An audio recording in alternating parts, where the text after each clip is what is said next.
Well, tonight we're getting new details on a SWAT standoff that brought downtown Folkston, Georgia to a halt for hours. Thank you for joining us for First Coast News at 5 tonight. I'm Jeannie Blaylock in for Heather. And I'm Anthony Austin. So you can see the massive police response from surveillance video shared with us. Investigators tell First Coast News they now know the call was a possible hoax. And this evening they're working with the FBI to track down the person or the people responsible. Biljana Garland is live in Folkston. She spoke with the police chief, who was visibly frustrated. The streets of downtown Folkston are back to normal tonight, but the investigation is far from over. I went to the police department today and have received more details, like the SWAT team busting through this door right here to get inside the building. And while the owner had to replace the glass, he is still forced to make more repairments. Caused a lot of destruction. I'm just disappointed and upset. Phil Lott is now left picking up the pieces after the SWAT team shattered the door to his building trying to get inside. Wednesday night around 6:30, police say a caller told dispatch they were going to blow up a building on Main Street, claiming they had several bombs and 2 people hostage, with 1 person shot. Multiple agencies responded and shut down Main Street for hours. They also cut power to the area from midnight to 1 in the morning.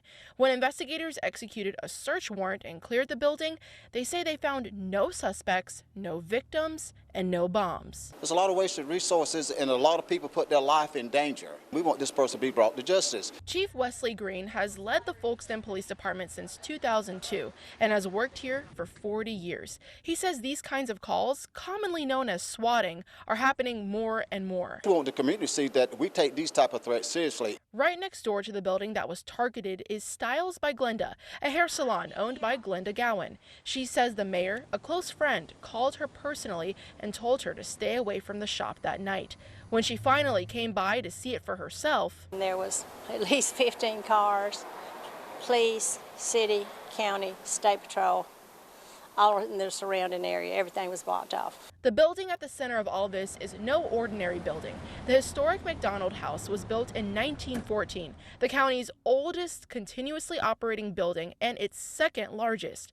Lott has owned it for 25 years and says he was working inside just before the call came in and had locked up before everything unfolded. I have no thoughts on that. I have no idea why they picked this. You know, it just hurts a little bit because I have put a lot of my sweat equity and other people have into the building.